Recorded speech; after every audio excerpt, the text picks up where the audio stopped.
Hey, good morning, Mark Shepard, ShyGuyHelp.com. And I had a couple of thoughts over breakfast today, and I make it a practice to share my thoughts as soon as I can possibly do that. And I was thinking of some of the different guys that I've worked with over the years who were really shy, painfully shy. One guy popped into mind. This guy you would never think this guy was shy.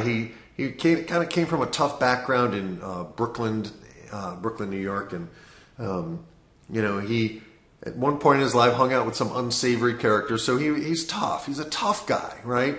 You look at him and you go, man, that's the guy the women are always throwing themselves at, right? Well, he had shyness around women, and at one point he even owned a chain of adult novelty stores. I mean, does that even make sense? And here's a guy who can't ask a woman out on a date, right?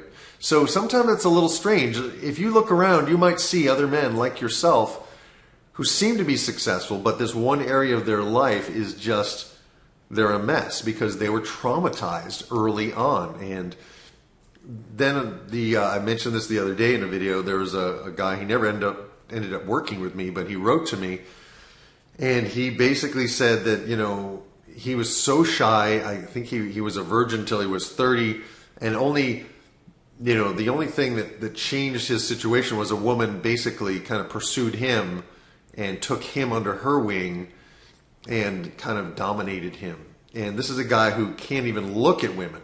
I mean, he can't look at a woman at the grocery store. If there's a woman on the checkout counter, he can't go to that line. He has to go where there's a guy or where there's just a machine. I had a guy who came to me who was fine meeting women. He was fine hanging out with women. But once it got to the bedroom, he absolutely froze. He didn't know what to do. He was absolutely intimidated by the fact that he was supposed to know what to do. The woman was expecting him to lead, and he was inexperienced, and he didn't know how to admit that. And so, right, I worked with another young man who, as soon as he got with a woman, he could not last when he was making love. It just like boom, and it was over. And so she was disappointed, and then he would feel bad, and then da-da-da. It was just like, so as guys, we have lots of different challenges that aren't talked about.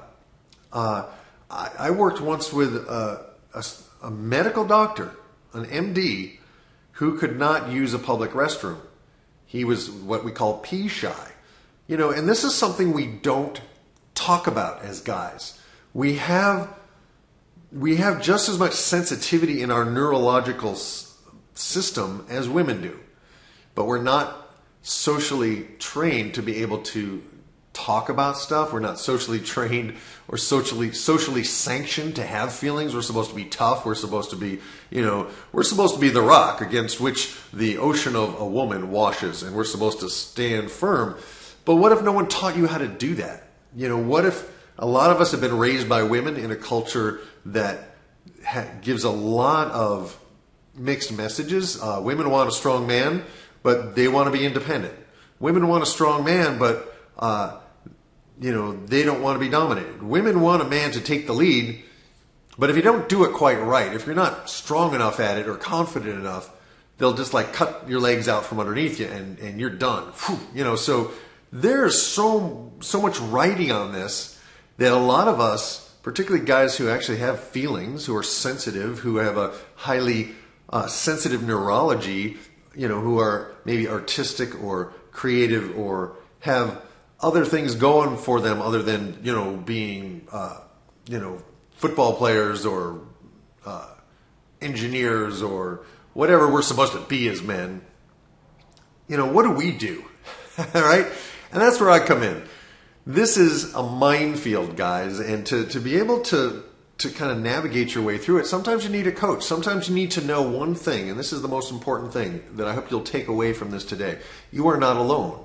You are not the only shy guy out there. You are not the only one who struggles with seeing an attractive woman across the room, wanting to somehow, how do I get to know her? How do I cross that endless distance?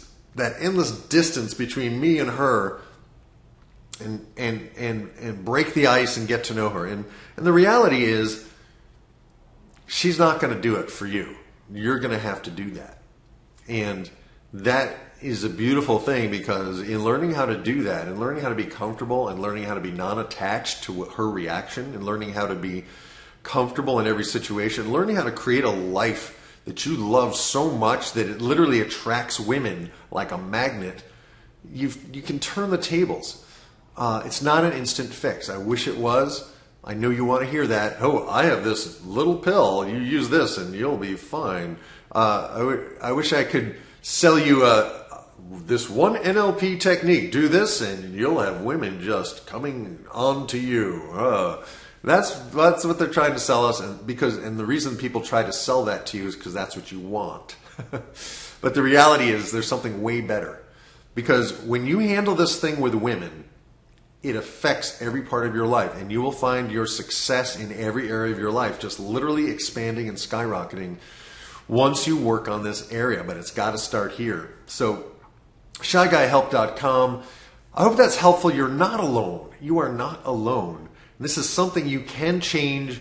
It's not an instant fix, but there are things we can do to get you immediate relief, and then things we can do to support you as you begin to put the pieces of the puzzle in place so that you can be the kind of guy that you've always dreamed of being. You can be the kind of guy that women have always dreamed of meeting. And really, it's not always an easy journey.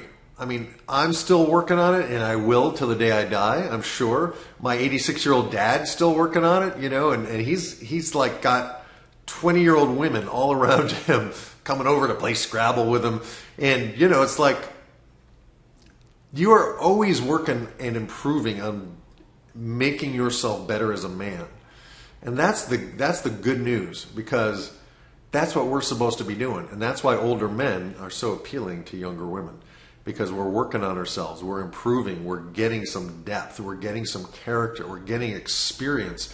And you cannot skip the painful part of this. You're going to have to learn how to do this. But there are things we can do with NLP to make it easier, to make it faster, to make it better. You still have to do your work, though. So that's it for today. ShyGuyHelp.com. Mark Shepard. Thanks for watching.